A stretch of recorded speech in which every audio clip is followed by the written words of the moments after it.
All right. Welcome to episode 2 of 5-Star Wrestling Reviews. I know it's not technically episode 2 because we've done several, but this is only the second time that we've technically done.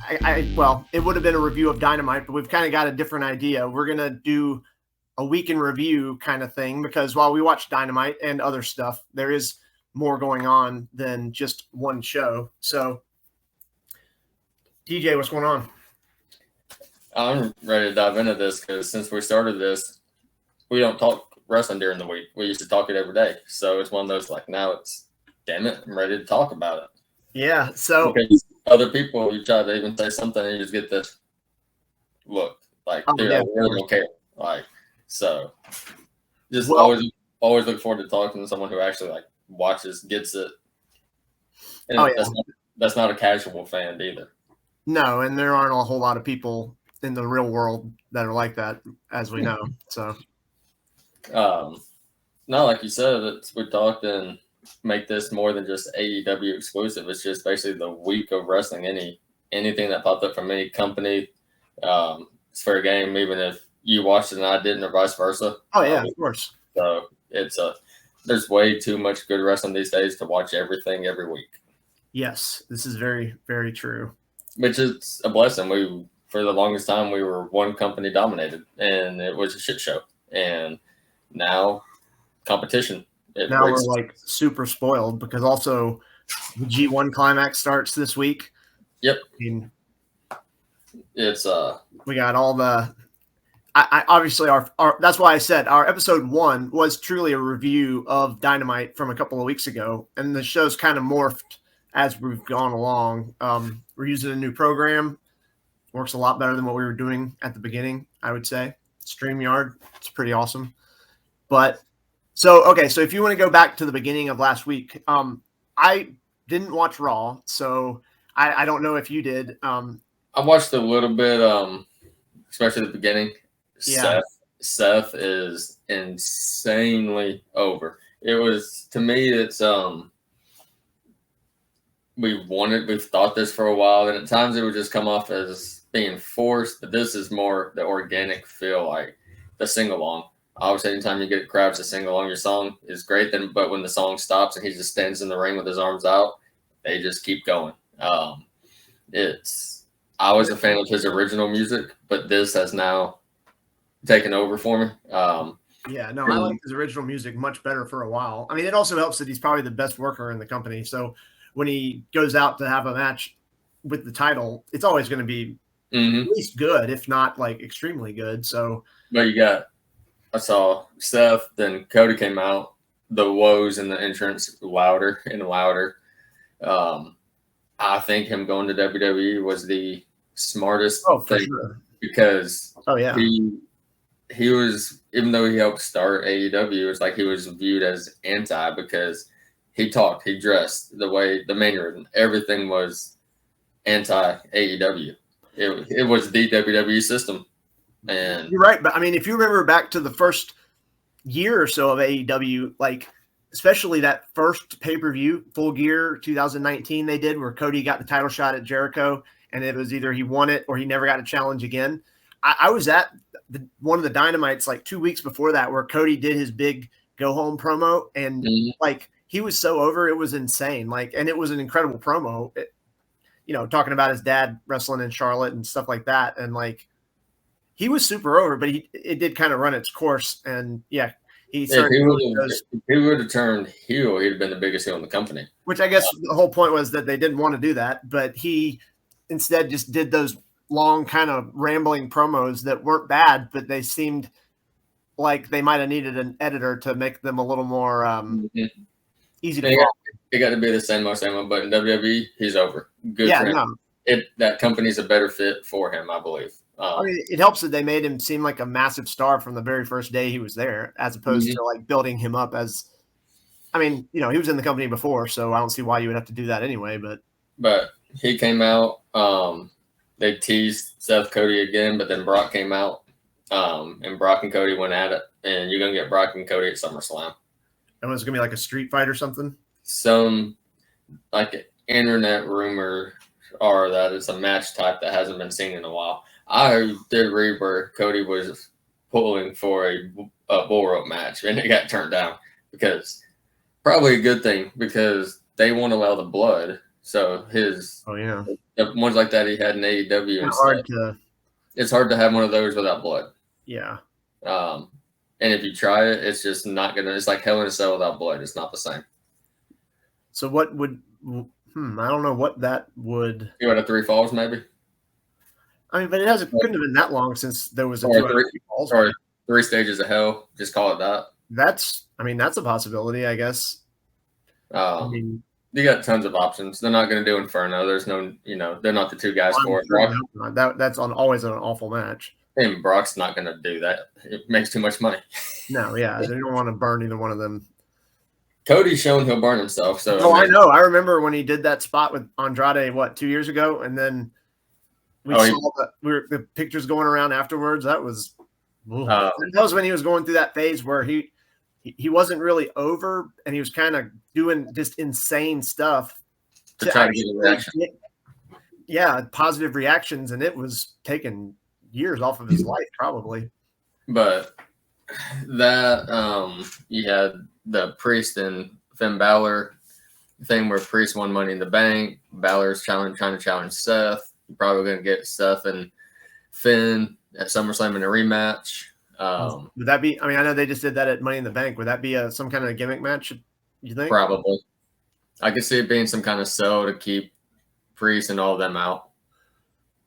And they're probably doing what? Gunther versus Drew for the Intercontinental title. Gunther's on a historic reign. Oh yeah, I mean the dude is great. I mean, you go back to the Royal Rumble when he lasted from the beginning. That was his coming out party. And I mean, he was already doing great before that, but you're right. That's when he really showed he had cardio. His name on the map for real. I'd be okay if he never lost that title. I mean, that's one great thing about Triple H's booking. You have very long title reigns, and it makes the belt seem so much more important.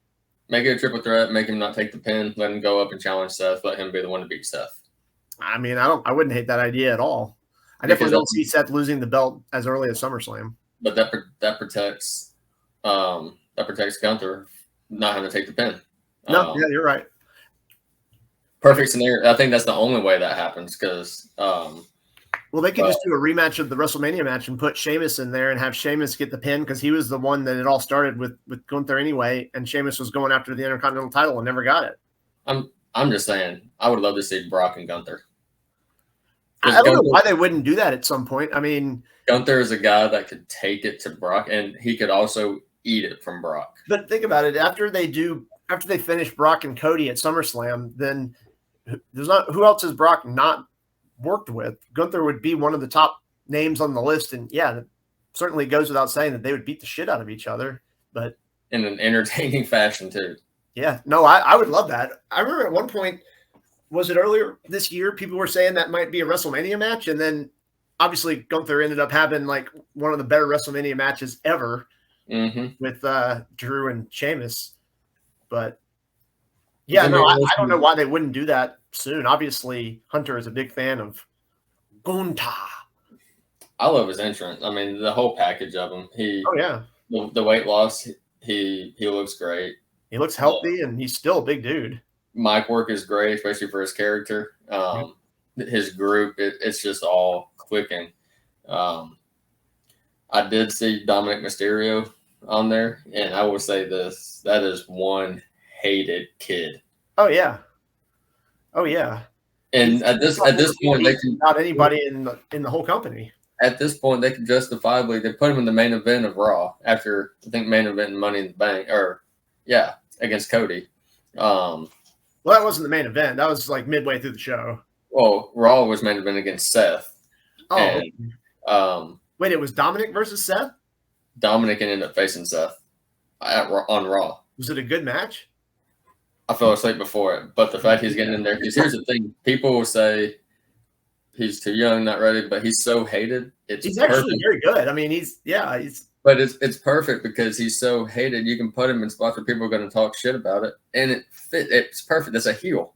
I mean, I do agree that his work hasn't caught up to how over he is as a heel, he needs to get better and probably should have wrestled in Mexico and Japan and all over the place for a few years before he came to WWE. But I know Ray wasn't going to, keep wrestling forever. So I understand why he came straight in. But I mean, a couple years ago, he was horrible at everything is what it seemed like, which sounds really harsh, but it's just because they pushed him pretty hard. I mean, he had a match with Seth at SummerSlam 3 years ago, and it was like his 10th match ever or something like that. It didn't help him none. His last name did not help his early career because the expectations of a Mysterio. Yeah, that's why. Yeah, I mean, going heel is the best thing that could have possibly happened for him because people already disliked him because they figured he was just there because of his name. Mm-hmm. So he leaned into it. But that's really the takeaway from there. While we're on the WWE topic, SmackDown started at the beginning of the week. Yeah. Instead of going from WWE to AEW back to WWE, I was going to go ahead and go to SmackDown because the big thing about that.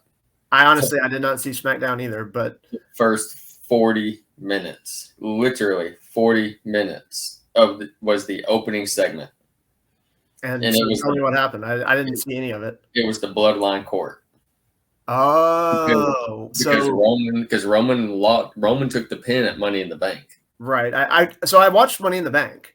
Yeah. So Roman took the pin. I'm up to date at least on all that. And so the Usos, and then he's getting a title shot at SummerSlam. And so the Usos had the tribal court or the Bloodline Court, and they were basically berating Roman about how you lost. And he had the what do you call it, the flower necklace or whatever. What?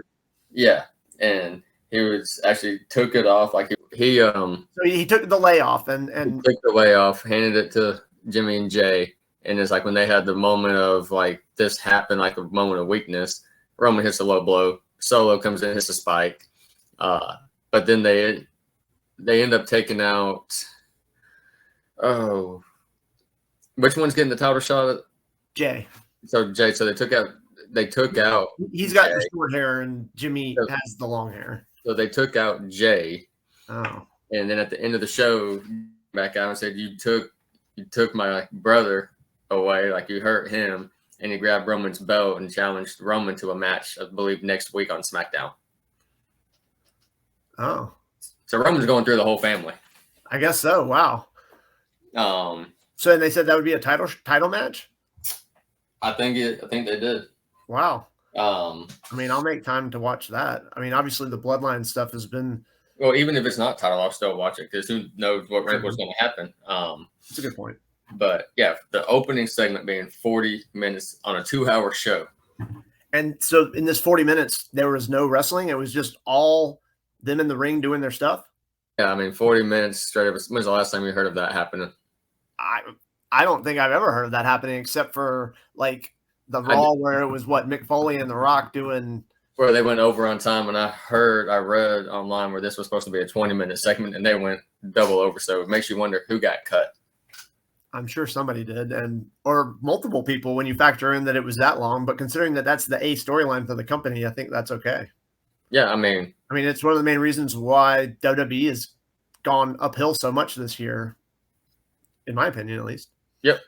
So for me, that was the big take. I mean, they're fueling this Bloodline. They're all in on it on Friday, and SmackDown's out drawing Raw. And oh yeah, I'm just gonna say, it's by a lot each week. It doesn't help much that Raw is an hour longer. I mean, because they get like 2.5 to 2.8 million each week. SmackDown does, yeah, and Raw is usually just a little over 2 million, right? 1 point, give or take 1.5 to 1.8. Okay. Well, that's a pretty big difference. I mean, I know one's on a network or like a whatever you call it, a Fox, and the other's one's on a conglomerate. Yeah. Well, I mean, I don't watch a lot of WWE. I did watch Money in the Bank. I thought it was a really good show. Some of the spots were kind of scary, but Ricochet and Logan Paul. Well, I mean, that was horrifying. I don't know how Logan Paul didn't break his neck. I mean, he on his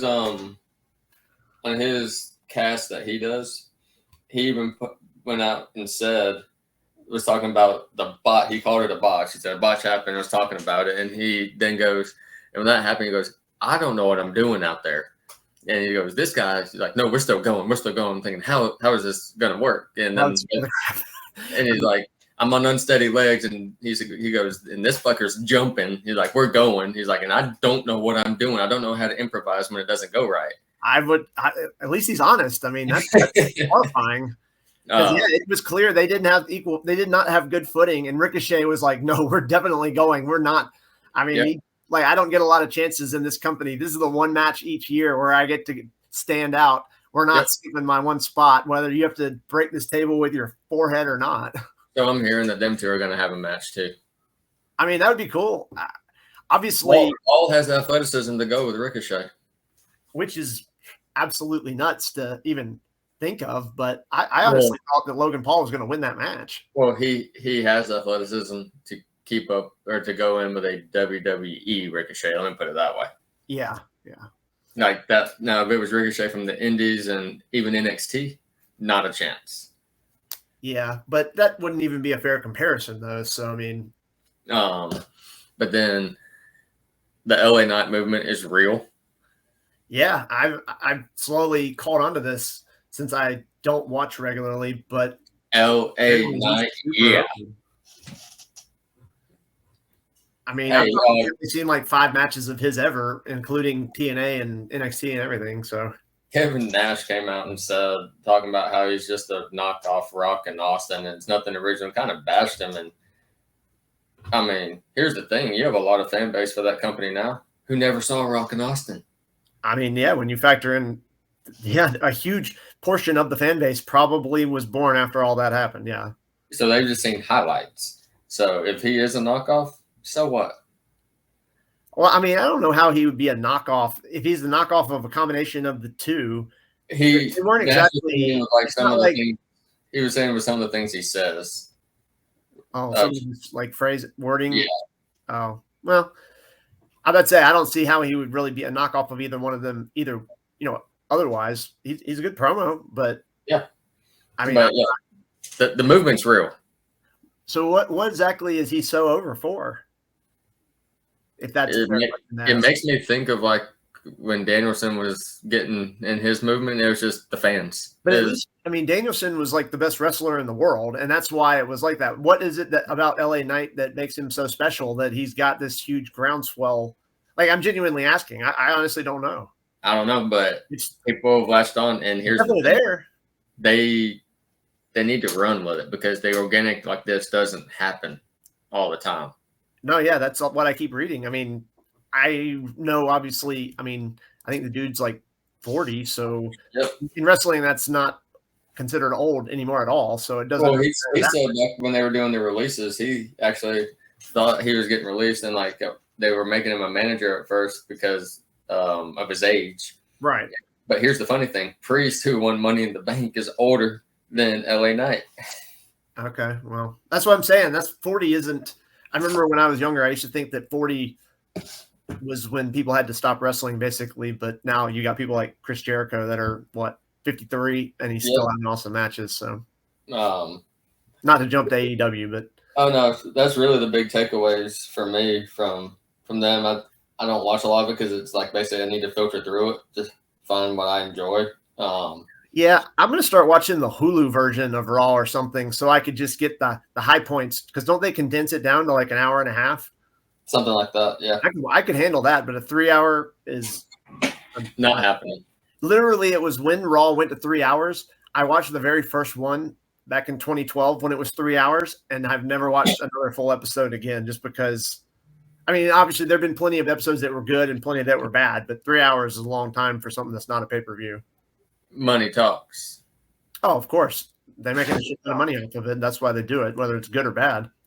But I at least want to make sure to talk a little bit about them as well, because Bloodline deserves mention every week. It's just been the greatest, to me, the greatest story, greatest long-term story that they may have ever told.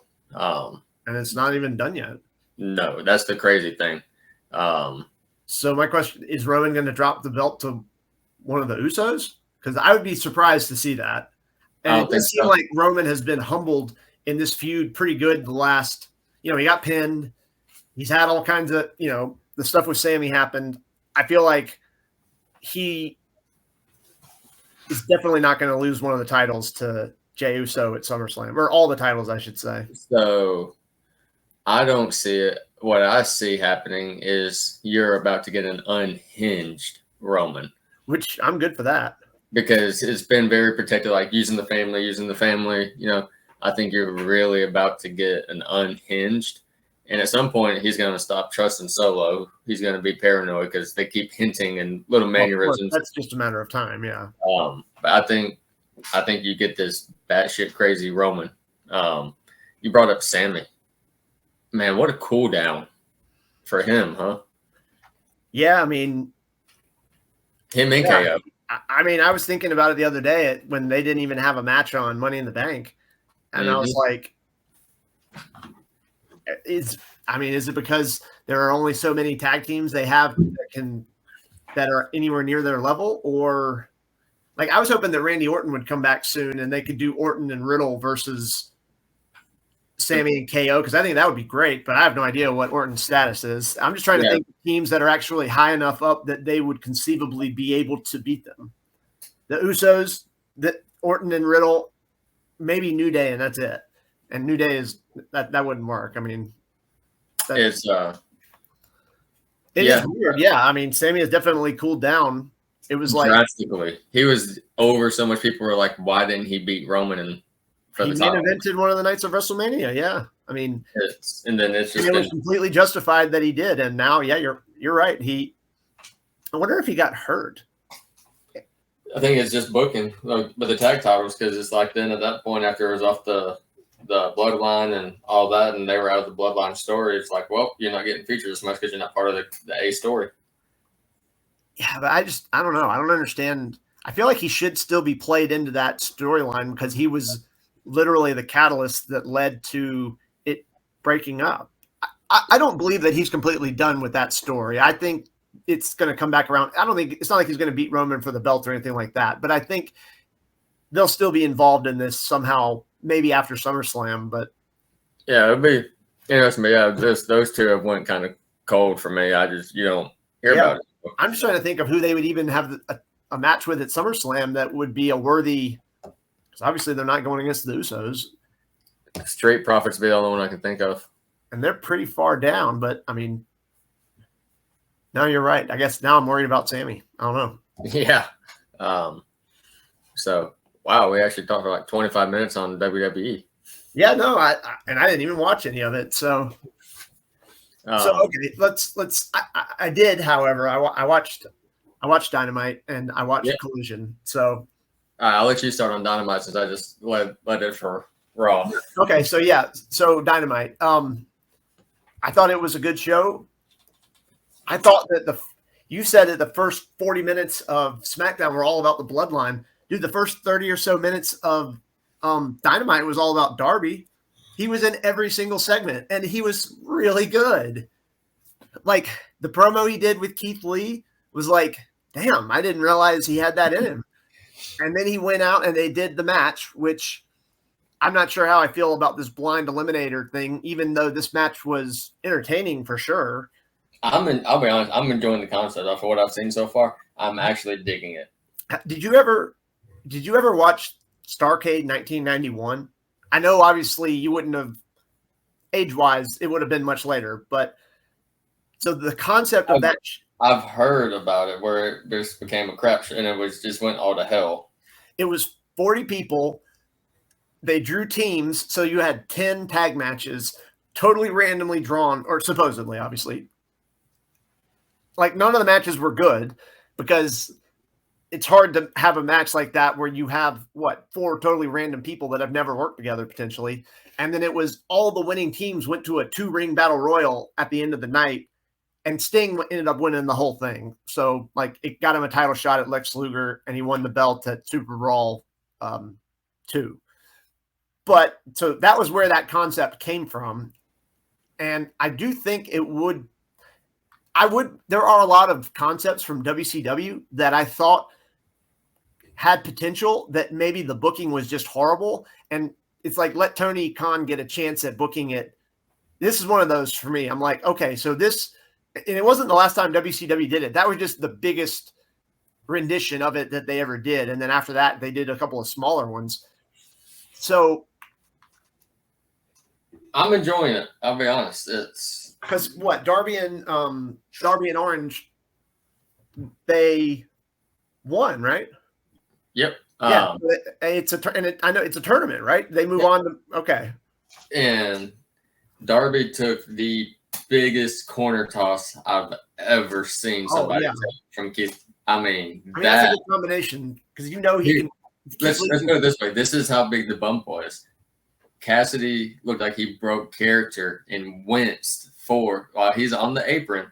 He winced about how hard he just hit. He broke OC in that moment. Yeah, that's true. I didn't even catch that part. I just thought that, man, he had some incredible hang time. Think about that. When's the last time you saw Orange on the apron when something happens actually react to it? Never. Yeah. Darby looks great. That was the best Keith Lee we've seen in AEW. It makes me wonder, like, why have we not gotten a Keith Lee swerve?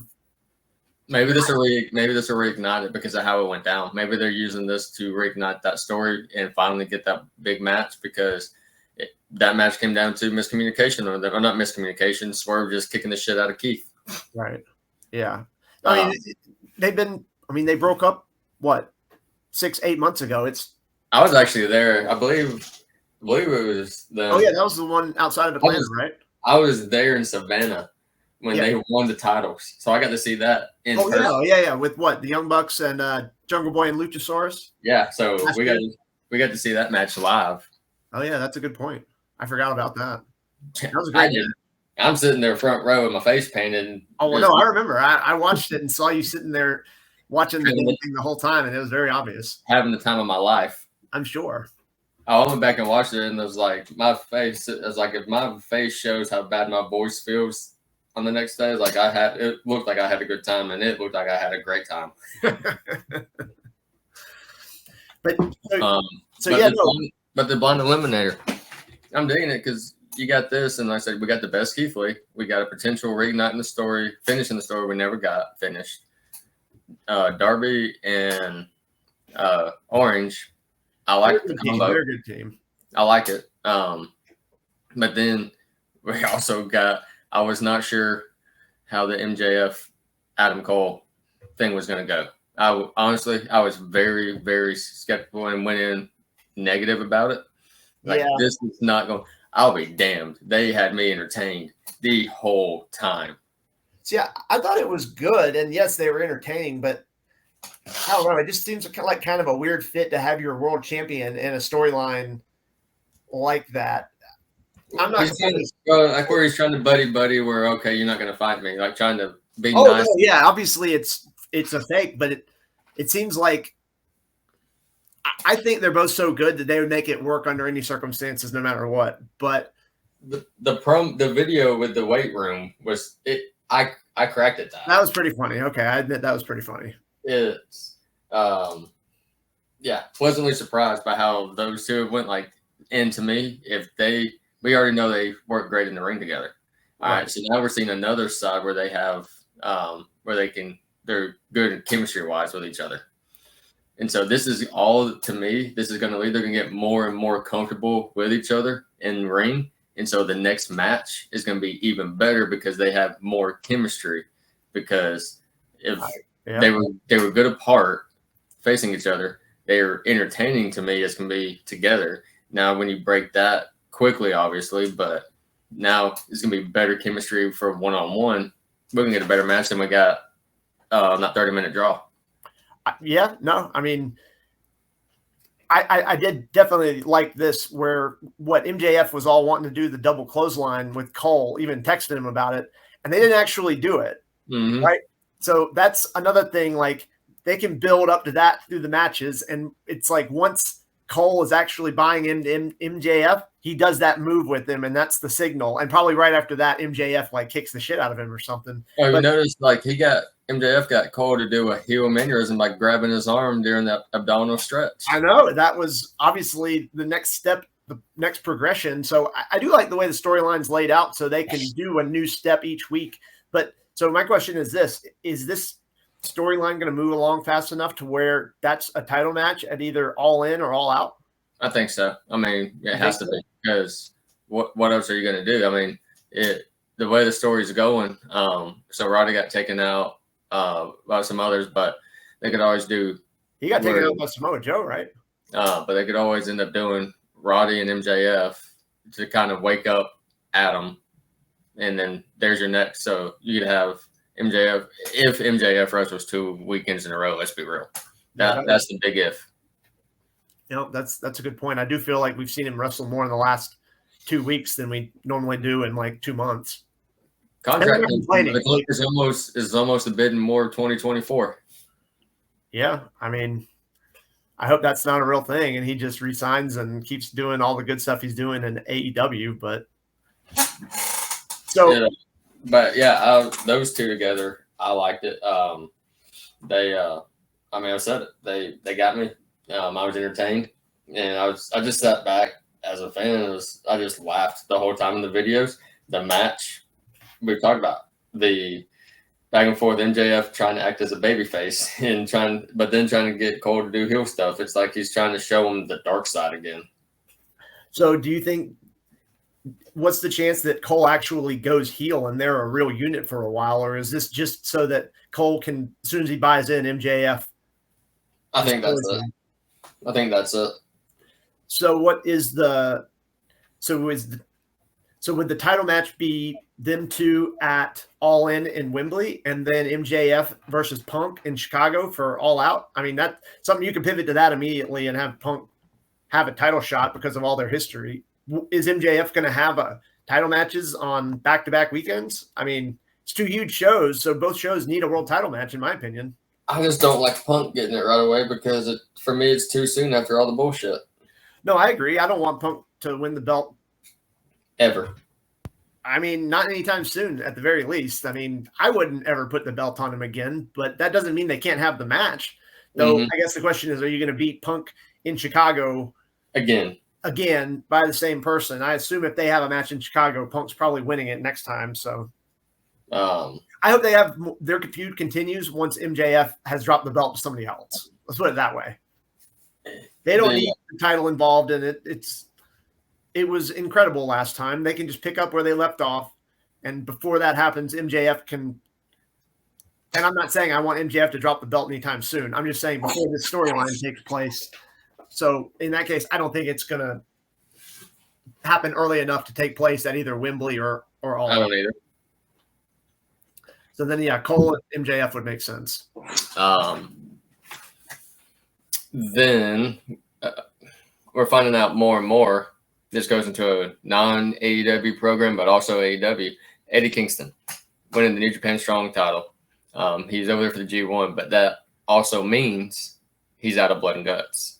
Right. And I knew from the G1 schedule that there was no way he was going to be able to do Blood and Guts because he has a G1 match like the night before and in Japan. So like physically he wasn't going to be able to make it back. So I'm happy for Eddie when did you get a chance to listen to his promo afterwards?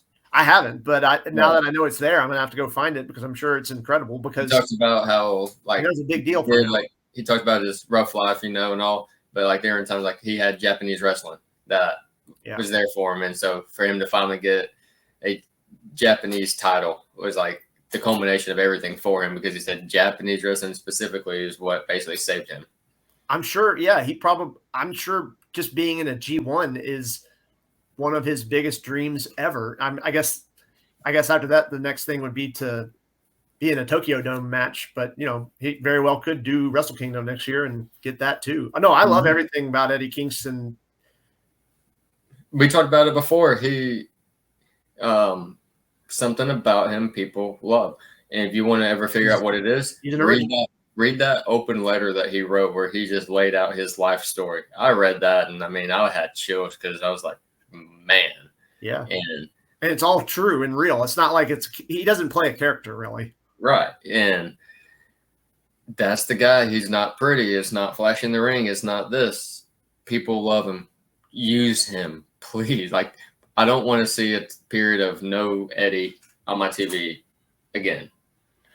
I mean, for the next few weeks, you're going to have to watch the G1 to see Eddie. He's probably not going to be back on AEW TV for almost a month. But at least they had him do like a video. They showed a video. They showed this and they didn't try to do like some stupid injury storyline as if everybody watching AEW doesn't know that Eddie Kingston is doing the G1. But while he's over there, he's talking about Death Before Dishonor, I believe, like the Ring of Honor show that he won't be around for. Right. And that's coming out soon, isn't it? Yeah, he called out to Mark Briscoe to take his place against Claudio, and he said, "Mark, he's like, it's time for you to honor your brother. Like, I honor your brother by wearing his shirt to the ring when I did. Now you honor him by becoming Ring of Honor champion." So that's the main event of Death Before Dishonor? Yeah. Claudio. I think Mark's actually going to win. He has to this time after Samoa Joe beat him last time. So that'd be wow. Yeah, that's I'm behind on my Ring of Honor, so I did not know that. You're breaking news to me. And so, but Eddie cut that promo in Japan where he challenged, like, it was backstage in Japan. I actually watched that, yeah. So I saw the match, and I saw, his celebration with Homicide afterward was pretty. I mean, that was about as real as it got, as far as getting emotional. Yeah, but I love the Mark and Claudio. I would love to see Mark finally get that world title, especially after everything with Jay. I think it's been long enough, and Mark is actually over, so it's not like they're just putting him in there. It's not just a sympathy story, right? I would understand if he had won the title at Super Card of Honor, if he had beaten Joe for the TV title, I guess. It's cliche though. Yeah, and I was still surprised that he lost, but now I feel like it would actually, it would. Again, Mark has gotten super over. I feel like every time he comes on screen, every time he comes on, he's a very unique character that is extremely beloved. So, yeah, I'll be surprised if he doesn't beat Claudio. Every time he comes on, it don't matter where Amy could be in the kitchen or be beside me. As soon as I see him, chicken.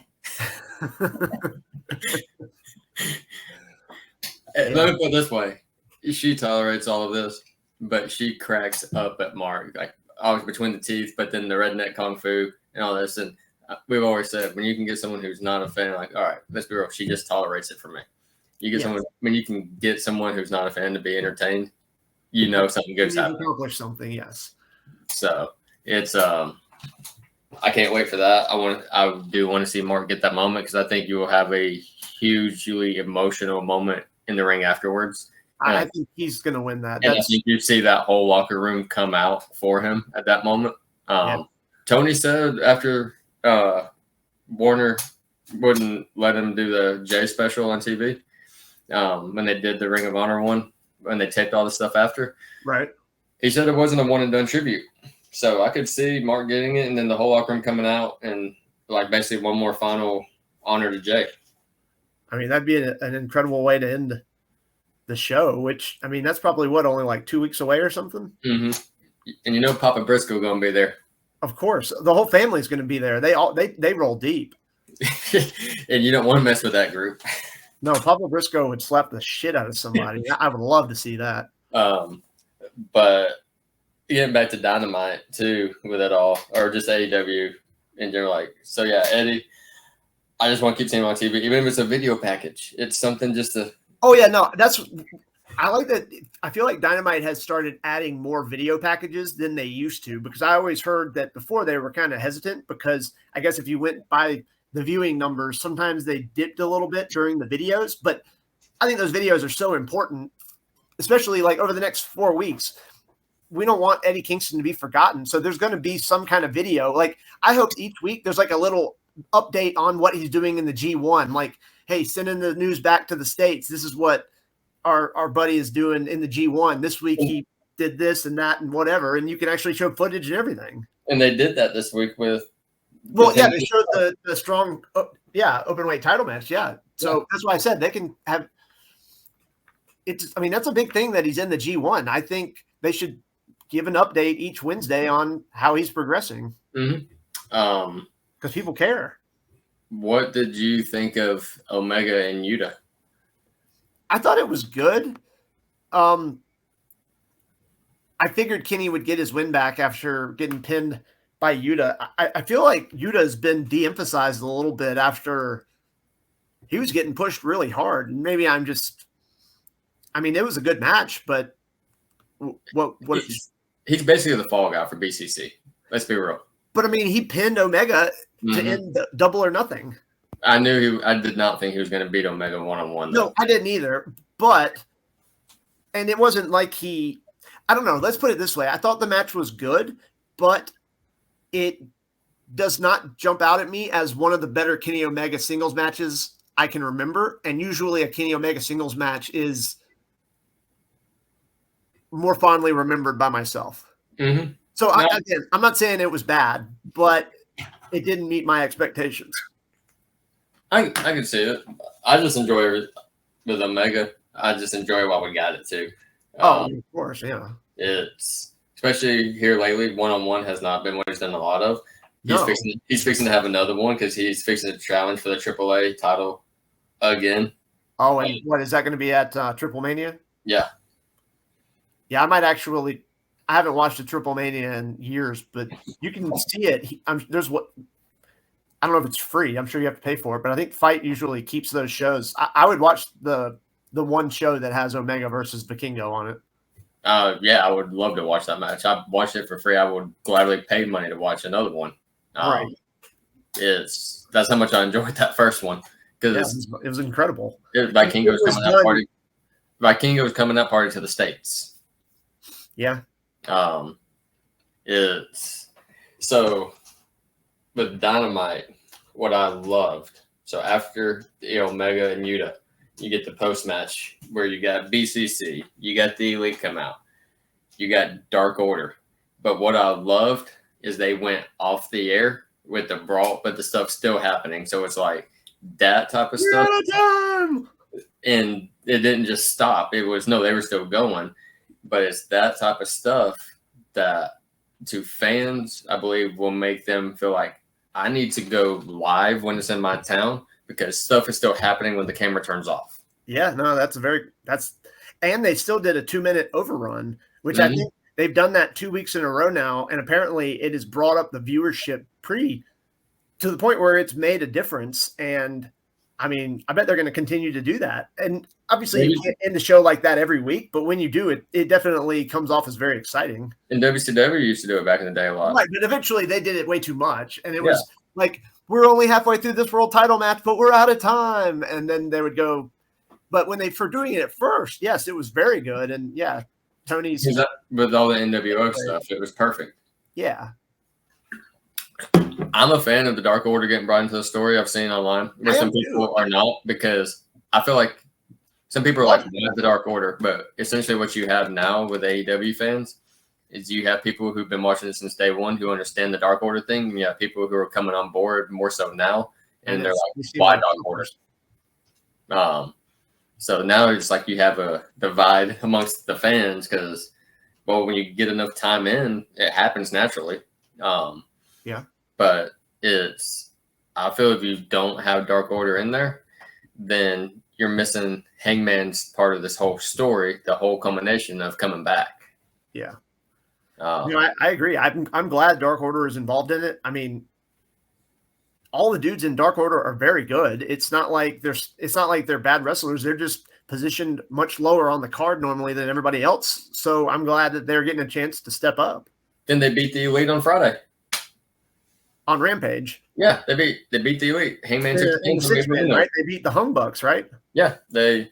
There you go. That they're bringing them back up. Evil Uno pinned Adam. I've loved Evil Uno for a while. I think he is extremely good on the microphone, and I don't think anybody gives him any credit for it. But I've thought that for years. So glad to see that coming around too.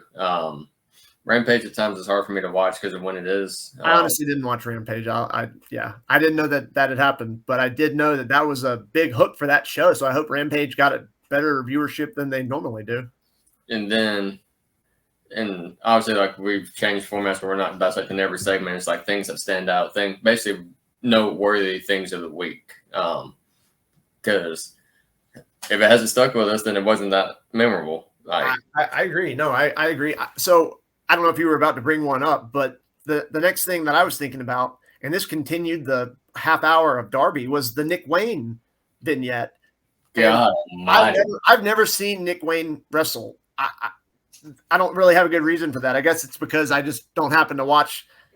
I will see him wrestle next week because now I want to see him. But dude, that video was incredible. It helped that Darby had just been in a match and literally was stealing the show all over the place.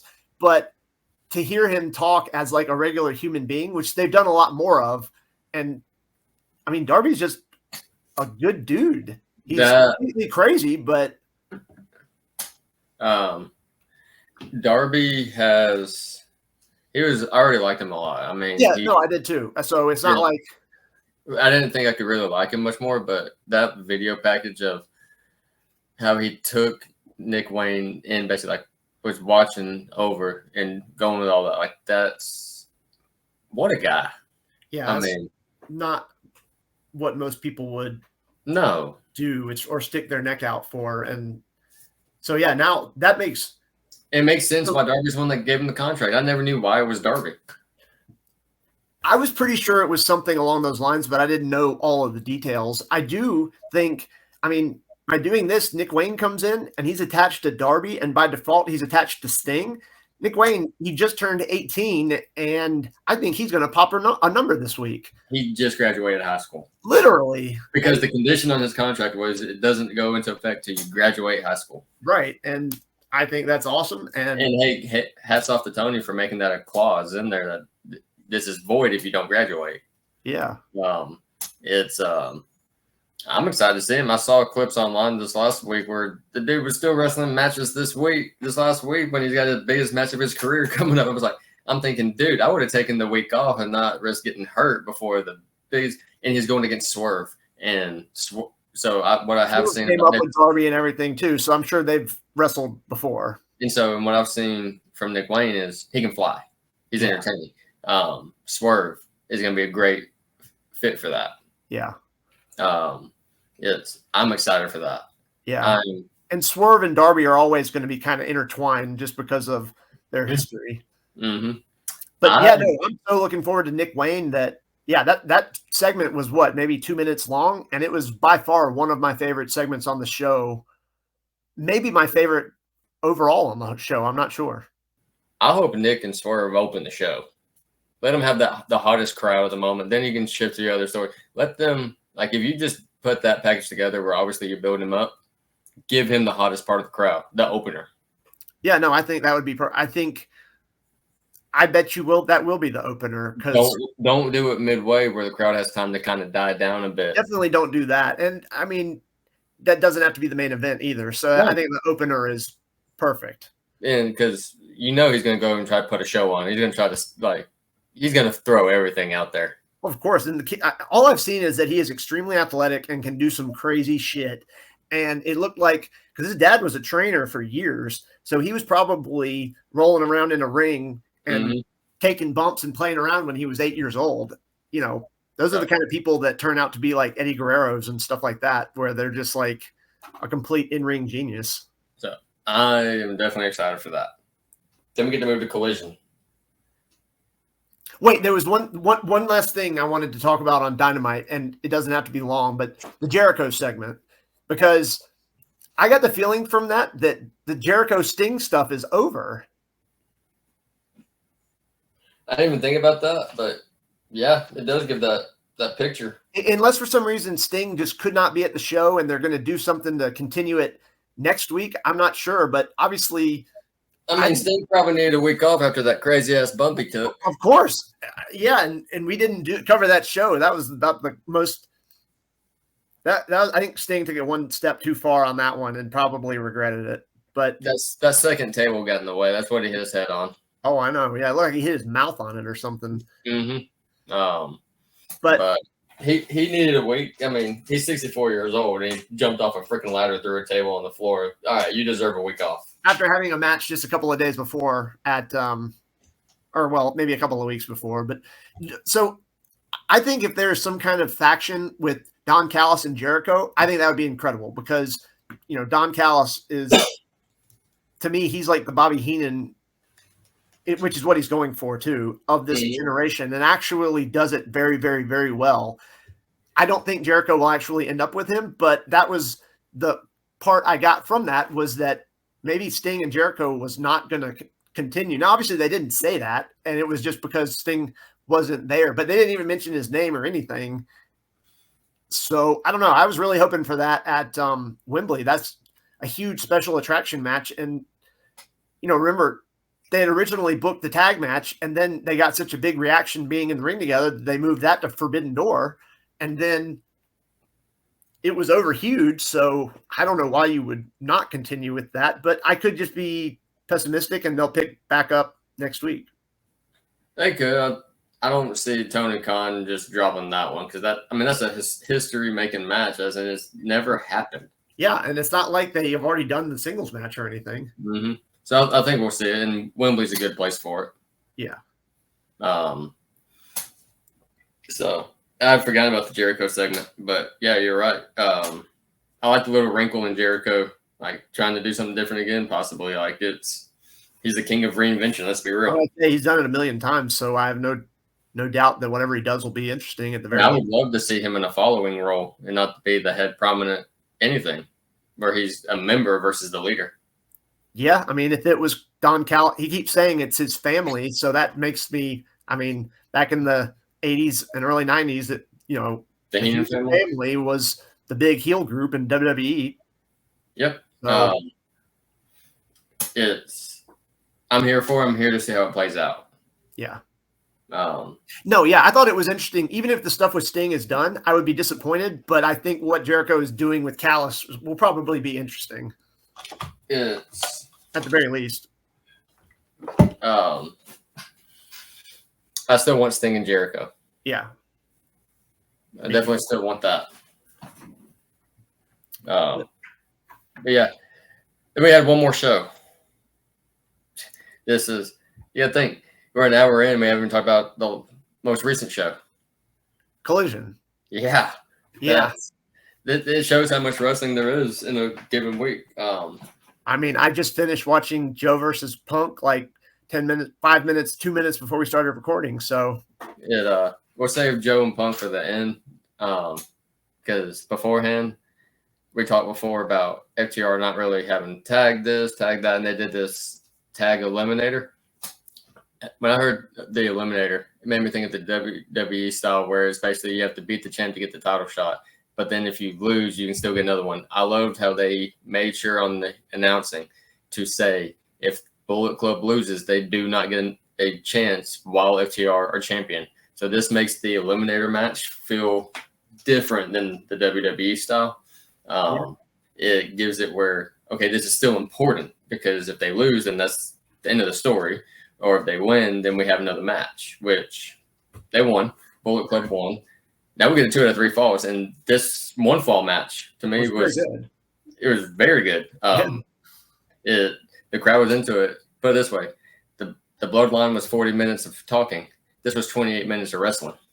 It was 28 minutes long? Mm-hmm.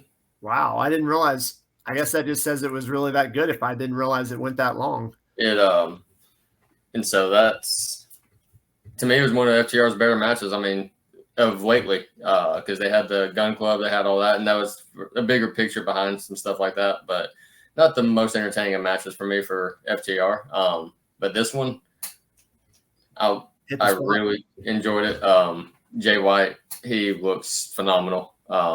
Juice plays a great supporting role to him for me because he's the loud, obnoxious, just not going to shut up guy, and Jay's the assassin. Yeah, he's more cold and calculating.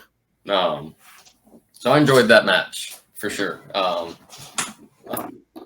You also had Powerhouse and Ricky Starks, which, I mean, that's an Owen Hart Cup match, but I mean, they have history that goes back over a year. So, I mean, yeah, I guess they broke up over a year ago, but yeah, Team Taz going back to, like early days of COVID when Powerhouse Hobbs started up. And yeah, I mean, I was glad Ricky won. I actually thought that Powerhouse Hobbs was going to win, and it was going to be Hobbs and Punk. But I think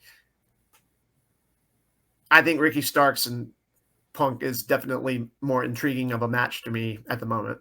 And I really like Powerhouse Hobbs. I think he's come a long way, and I think he's still in store for big things.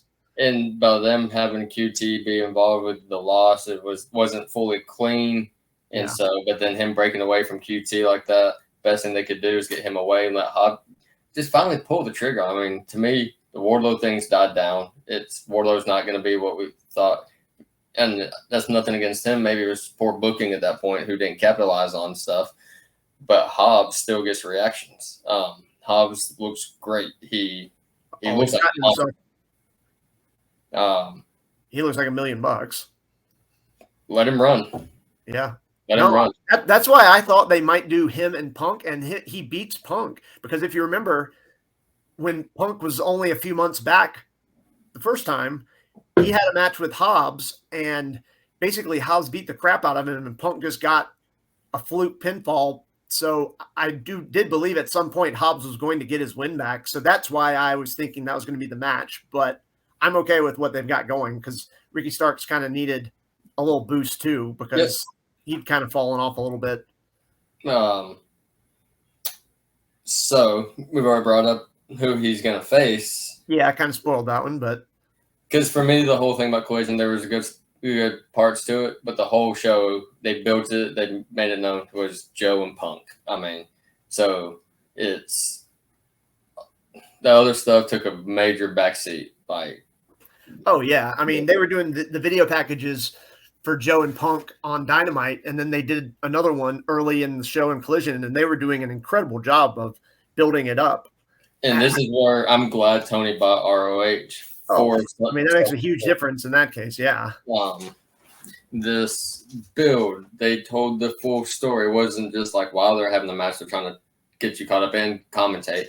We had time of telling the story, how Punk's never won, all this, showing highlights of their incredible matches before. I would say, have you seen all of them?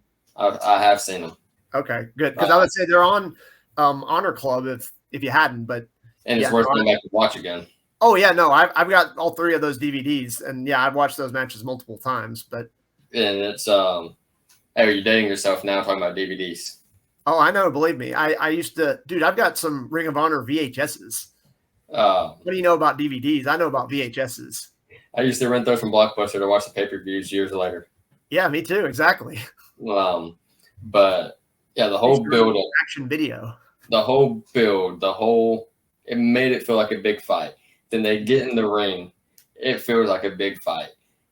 And then they just start throwing hands, chops, all of this. I mean, it looked like they were laying it in a couple of times. And that's where I think the only thing we talked about, I told you, was if Punk was afraid of getting hit, he's in the ring with the wrong guy, because I mean, I think him and Joe have been friends for quite a while. So, no, you're right. I was honestly, with the hype that went into it and them needing to follow through with a good match, and they're clearly not minding being stiff with one another. I was worried that Punk was going to get injured, because if Punk got injured and was out for an extended period, Collision would completely fall off a cliff. Ooh, that would. I don't believe that happened, and I thought they had a really good match, and it didn't look like anybody got hurt. But I mean, he's away from that show practically being gone. So what I loved about the finish of that match, I love that Punk didn't hit the GTS. I love that they never could get him up for it, because Joe's a big man. I love blue pins, yes. And Punk's not a big man. All right, he's an average sized man. It's not a knock on him. Joe is like my size. Joe is huge. And if you're talking like 20-something minutes in a match, and then you expect him to pick him up like that, not believable. No. And plus, I mean, clearly their story is not over, as Punk got the fluke win, and then afterwards Joe choked it out basically, but when they faked out a handshake. Which we both knew they weren't going to shake hands. No. It's Joe stuck to character, put him in the Coquina clutch. Yep. It's but yeah, the roll up, I was a huge fan of it. It's the only believable way that he could actually do it. Because Yep. he wasn't gonna make him tap to the Anacon device. No, you don't want Joe tapping out to anybody. He's not the kind of character that should do that unless it's like a huge blow off to a massive match on a big show.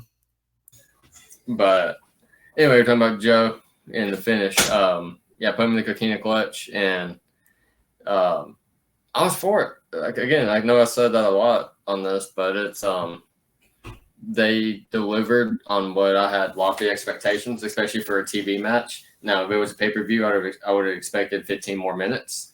But with being on a 2-hour show, it's 20-something minutes. I was like, I'm good with it. And oh yeah, there weren't rest periods. There weren't slow down. Like, it was almost like they were going back in time. Like, and you could tell they were bought into the story that had been laid out by the company, by the commentators, by everything of Punk never winning and all this. And they were hitting. If they would have went in soft, it'd have been a disappointment, because then how would that follow up the story that's been told? They have to lay it in.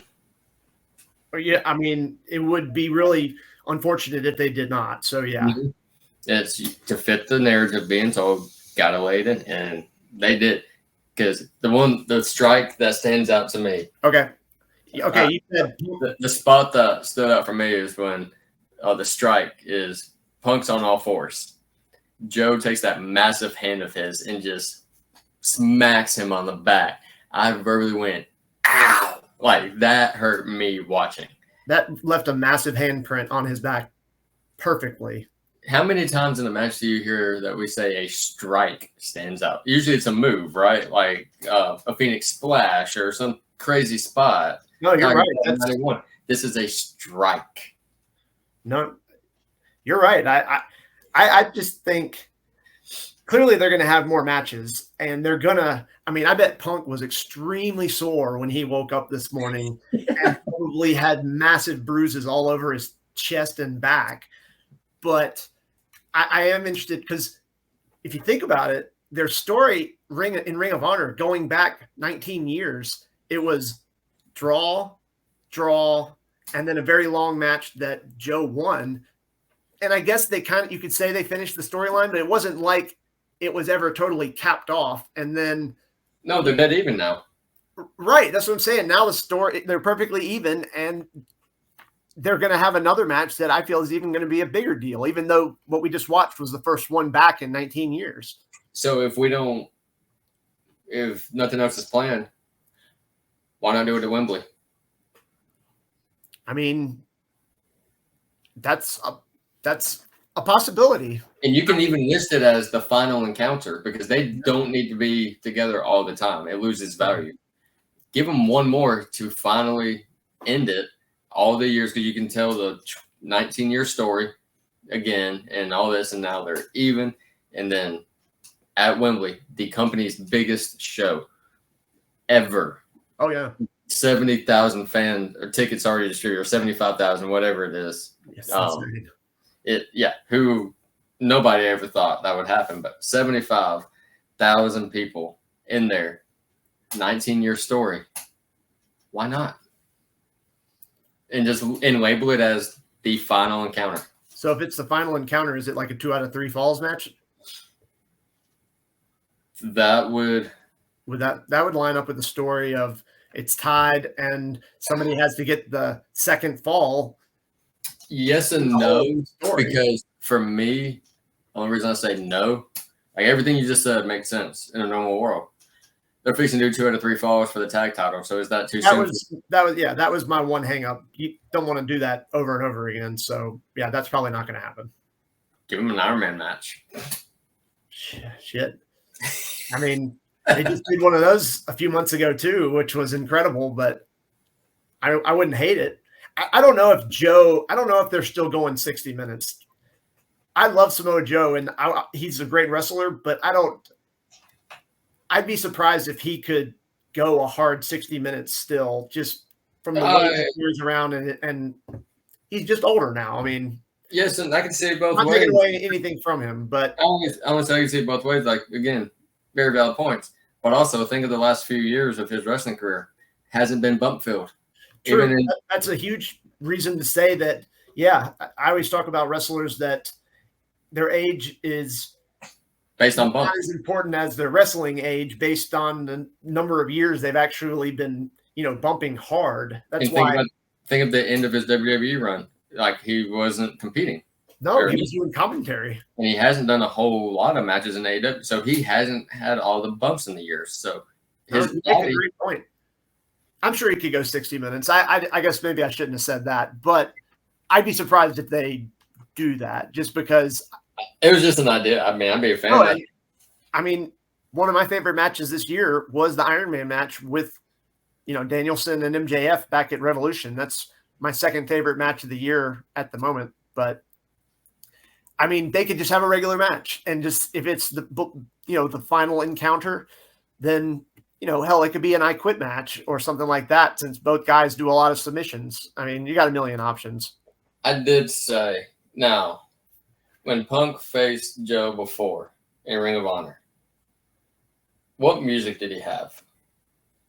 Was it was AFI, the song that he came out to against MJF? I thought so, because I remember I even told Amy, I was like, to me, the only thing that missed from this, because of them owning Ring of Honor, they've done this whole story deal, right? But would have made it perfect, because they have the music. They've used it before.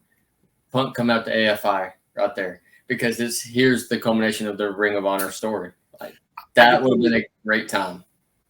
I could totally see. Obviously, they're going to have another match. You can't do what they did, last night and not follow it up. But I could totally see. I don't know what kind of rights Tony got on the AFI song, but I doubt it's anywhere near as expensive as the Final Countdown.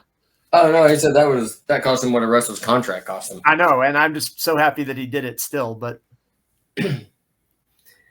I want to go back and watch that. The only problem is, dang, Bleacher Report fast forward so slow.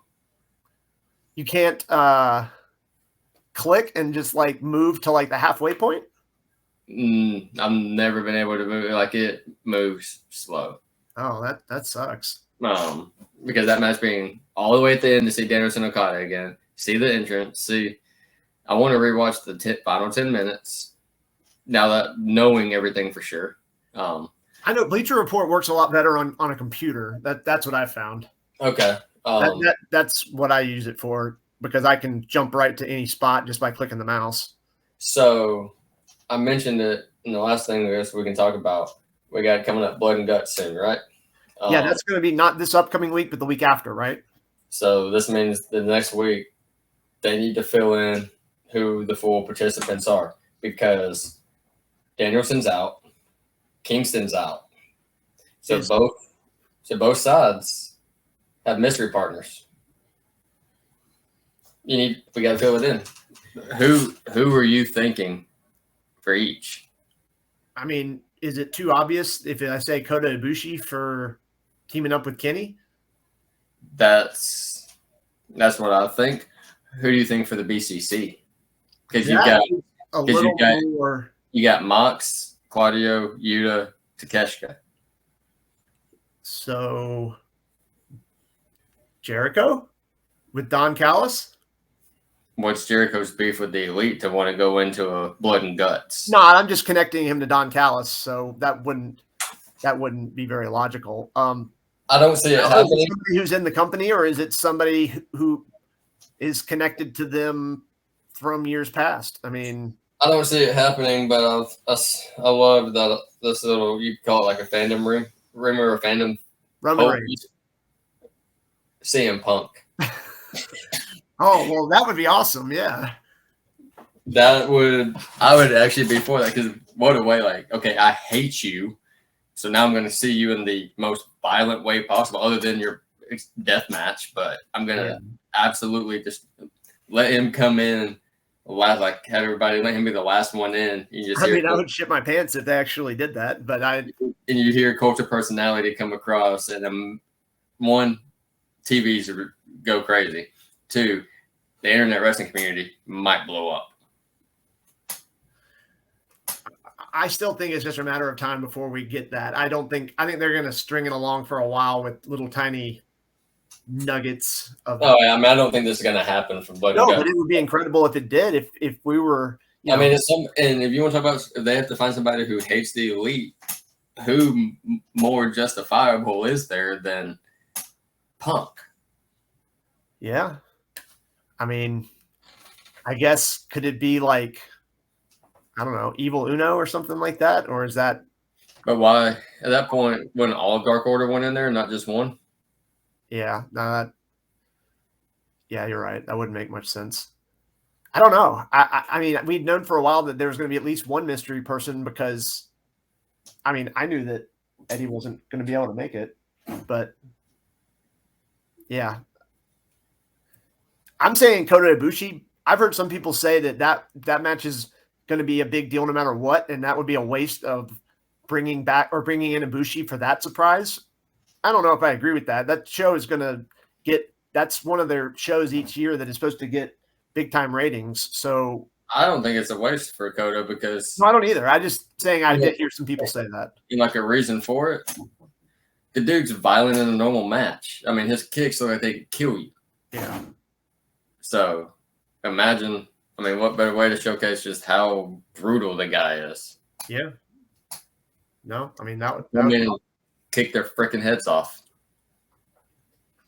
And somebody, if the day he comes in, somebody's eating a kick to the face. Oh, yeah. Yeah, no. So it could be an interesting week on Dynamite. So I know that's the following week. What is lined up for this week on Dynamite? I know in Collision, they're finishing off the Owen Cup with Punk and Ricky Starks, but do you know what has been announced for Dynamite?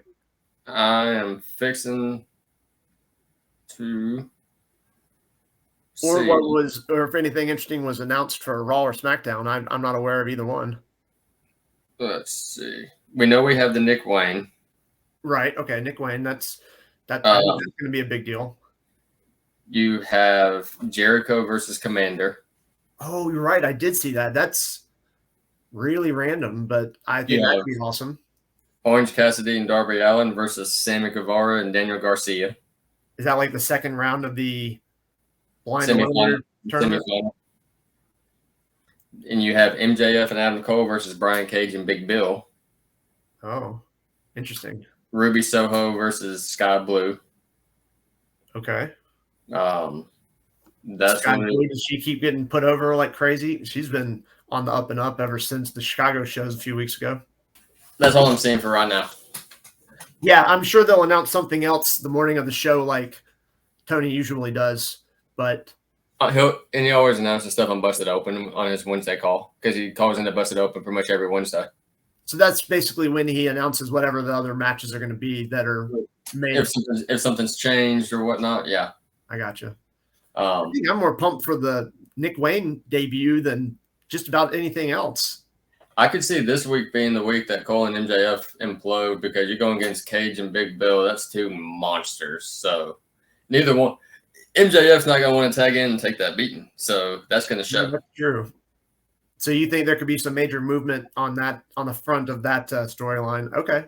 Yeah, because MJF's not, like I said, he's not going to want to go in there against Cage or Big Bill. No, and I mean, yeah, Cole is probably going to take an ass beating, and the cowardly heel not going to be interested in jumping in there. So yeah, the cowardly heel should not want to get in there either. Right. So do you think that MJF and Cole would lose and be eliminated? I wouldn't be surprised if they had a blow up or something, but somehow ended up winning just because Cage and Big Bill are not going to get a big push or anything. I think they're an interesting tag team, but anyways, just to wrap it up, like it has the card to be a good Dynamite, entertaining. Orange push to Blood and Guts. Orange and Darby, I want to see them again. I like them two together. Nick Wayne, again, Nick Wayne. Yeah, I'm excited to see him on national TV. I think he's going to be like one of the most over baby faces in a while because he's basically still a child, but he's so talented. I have a feeling he is going to work out really well. He can't even rent a freaking car. He what? He can't rent a car. Oh no, you have to be 25 to rent a car. There's a bunch of people in AEW that can't rent a car. He can't drink legally. No, definitely can't drink. Hell, he can't even buy cigarettes. The way the laws changed. Yeah, I mean it's. I want to see him. I hope he shows out, and I hope he shows he's the future of not just the company but just wrestling. I think that'd be awesome. I mean, he's got. Obviously, there kind of starts on a sad note. His story, if you want to put it like that, it's his real life actually. But I think, I think we may look back on this in a few years and be like, wow, that was just the first night, and Nick Wayne is like a massive superstar in his early 20s. Mm-hmm. I would love to see it. I would be, if you're going to cheer for somebody who just you want to see do well, Darby and Nick Wayne. I mean, real life, it's one hell of a story. For sure. Well, there's a lot that happened this week. I'm glad we got to talk about not just one company. We spent the first 30 minutes talking about non-AEW. Obviously, like we said, we can't watch all of it. It's too much. We have lives that we have to do. We have to, work for a living. And I do like mixing it up though. So I'm glad. I like our new format, the way we're doing it. I think this could work pretty well going forward. Yeah. So we can review from all companies, anything that either one of us watched. Yeah. I'm going to try to start watching at least highlights of Raw and SmackDown so I can follow along, because it's not like the shows are bad anymore like they were before. There's still a lot of fluff and filler on Raw. Okay, that's why I'd like a highlight version. Yeah. We got another week of it starting tomorrow. And we should be back next Sunday, shouldn't we? Yeah, this is going to be our schedule from now on. Record on Sunday night, and I'll have it posted by Monday night at the very latest. So yeah, nobody's going to see this. Well, of course, nobody's going to see it right now, but we're going to post this on Monday, which would be July 10th, I believe. And we'll be back next Sunday with episode 3 or 5, however you want to number it. One of those numbers. Yeah, numbers are just a formality. So, well, definitely look forward to it next week. It's become a highlight. We actually get to just straight talk wrestling instead of just texting back and forth whenever we find time. So it's no, I think this is awesome. I love it. Even if nobody ever sees this, it's still that's just how we're it. Yeah. So yeah, I look forward to it next week, man. All right. Well, we're gonna wrap it up. We got a lot of wrestling coming up this week, and we'll be back in another week to talk about it. So I'll see y'all later, and we are out of here.